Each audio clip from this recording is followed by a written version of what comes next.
رسول اللہ صلی اللہ علیہ وسلم سے میں نے ایک حدیث سنی ہے، حدیث آپ نے سننی اور یاد رکھنی کہ اسم اعظم ہے اللہ کا ایک ایسا اسم بھی ہے کہ جس سے اللہ کو پکارا جائے تو اللہ تعالیٰ وہ دعا فی الفور قبول کر لیتے ہیں، اسی لمحے میں، اسی وقت میں۔ اور ابو امامہ کہتے ہیں رسول اللہ صلی اللہ علیہ وسلم نے فرمایا وہ اسم اعظم سورت بقرہ میں بھی ہے، سورت آل عمران میں بھی ہے اور سورت طٰہٰ میں بھی ہے۔ کہا رسول اللہ نے بس مجھے میرے سامنے یہ بات کی تو میں سورت بقرہ کھول کے بیٹھ گیا، سورت آل عمران کھول کے بیٹھ گیا، سورت طٰہٰ کھول، یہ صحابی کا قول ہے۔ رسول اللہ سے سنا اور اس کے اوپر غور و فکر کرنے لگے کہ یہ کیا رسول اللہ نے بات کی ہے۔ کہا پھر میں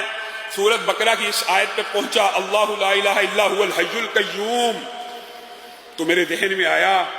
کہ اسی سے ملتی جلتی دو آیتیں آل عمران میں اور طٰہٰ میں موجود ہے، الف لام میم، اللہ لا الہ الا هو الحی القیوم وَأَنَتِ الْوُجُوهُ لِلْحَيِّ الْقَيُّومِ، یہ تینوں آیتیں کہا مجھے مل گئی اور مجھے پکا یقین ہو گیا، یعنی تینوں آیتوں میں کیا چیز ایک سی ہے۔ اسی وجہ سے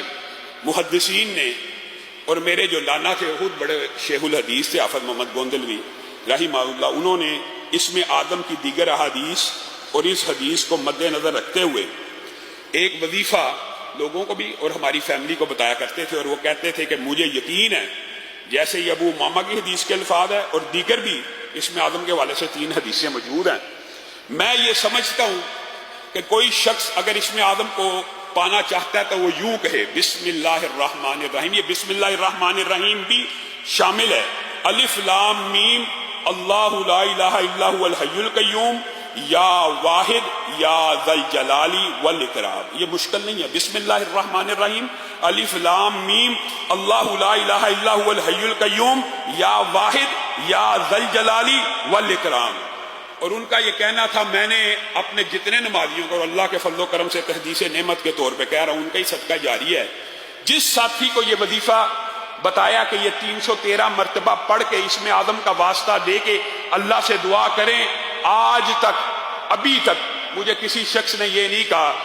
کہ میری دعا قبول نہیں ہوئی۔ ہاں یہ ضرور کہا ہے